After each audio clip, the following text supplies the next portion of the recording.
Hi mga mare! At ito na nga pagkatapos nga naming makapananghalian at nakapagpahinga na din ay nagkayayaan na nga kaming libutin itong isla. At ito nga part ng video ko na ito ay nasa pantalan nga kami niyan. At ang sabi nga nitong aming kumpare na ang pupuntahan daw namin ay ang sandbar. Dahil nga nasa Kubo pa lang kami ay itong si Feeling Boss ay gusto niya na nga makita itong sandbar. At pagpasensyahan nyo na mga mare itong napakalulusog kong braso at ito nga rin aking kumpare ay napakalusog din ng braso.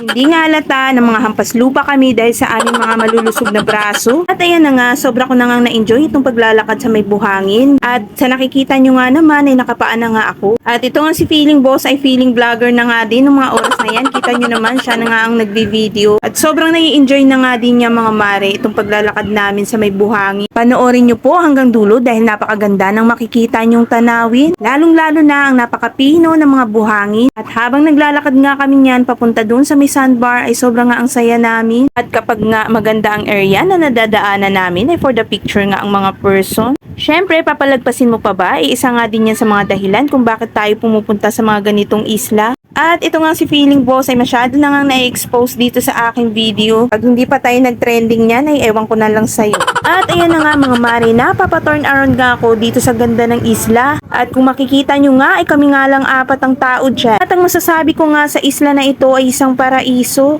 Ang isla pala ng Cagbalete Island ay maraming mga resort. Kapag din pala summer ay dinadayo rin pala ito ng mga turista. Sobrang nakaka-relax talaga ang isla na ito. At bukod nga sa nakaka-relax ay nare-refresh din ang isip mo dahil napakatahimik dito at malayo pa sa polusyon. At tingnan nyo nga ako parang batang naglalaro dito sa may isla. At ito nga si Feeling Boss ay lumapit, sabi ko nga dalawa kaming iikot. Ang sabi ko nga ay sabay kaming iikot at hindi nga namin ma-perfect yung pag-ikot. Ang sarap pa nga mag-stay dyan ng mga ilang araw. Kaya lang yung dalawa nga naming prinsesa ay naiwan sa Manila nung mga oras na yan. Uy, Ate Sandra! Sibas, ang ganda rito na. Pinaita pa.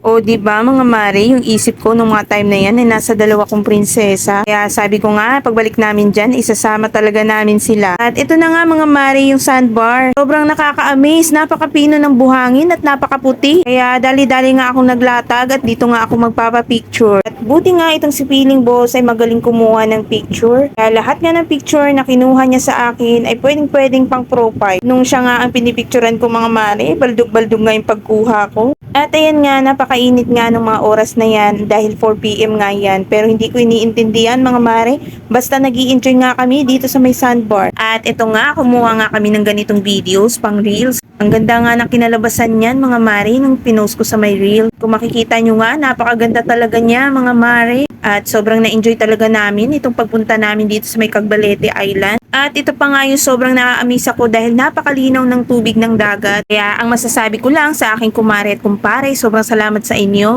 Isa nga ito sa my experience na hindi ko makakalimutan.